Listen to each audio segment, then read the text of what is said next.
सबसे पहले बात पैनामा केस की, जहां पर तहरीक इंसाफ के दलाइल इस वक्त सुप्रीम कोर्ट में जारी हैं और चीफ जस्टिस का कहना है कि अगर इस नतीजे पर पहुंचे कि इंसाफ के तकाजे पूरे नहीं होंगे तो कमीशन जरूर बनाएंगे। जी हाँ, बिल्कुल। चीफ जस्टिस का कहना है कि कमीशन उस सूरत में बनाया जाएगा जब ये लगा कि इंसाफ के तकाजे पूरे नहीं हो सकेंगे। जस्टिस अजमत सईद ने कहा कि कानून में ज़ेरे कफालत की क्या तारीफ की गई है, इसका जायजा लेना होगा।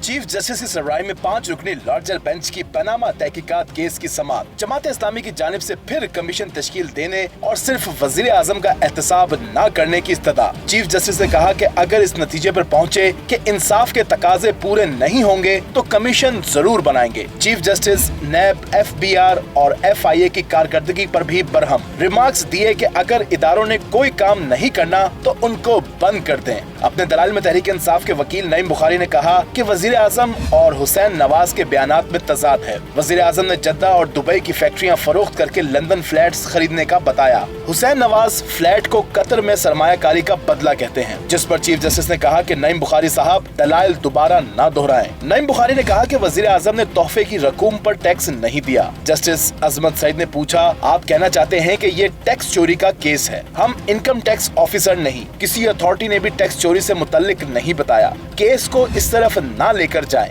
जहां इसके मुफादे आमा के आर्टिकल के तहत समाअत न कर सकें।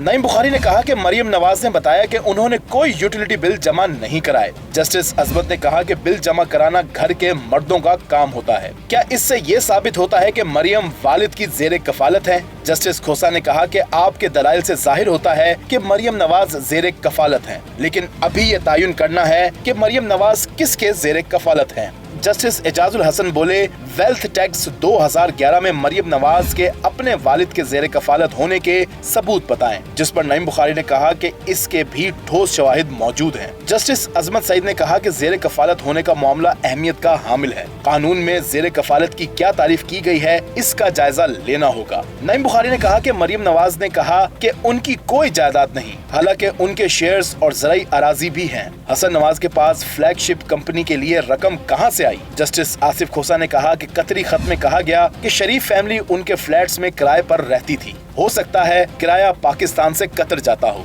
समाअत के दौरान वजीर आजम के बच्चों के वकील अकरम शेख की जानिब से केस रोजाना की बुनियाद पर करने की दरख्वास्त भी दायर कर दी गई।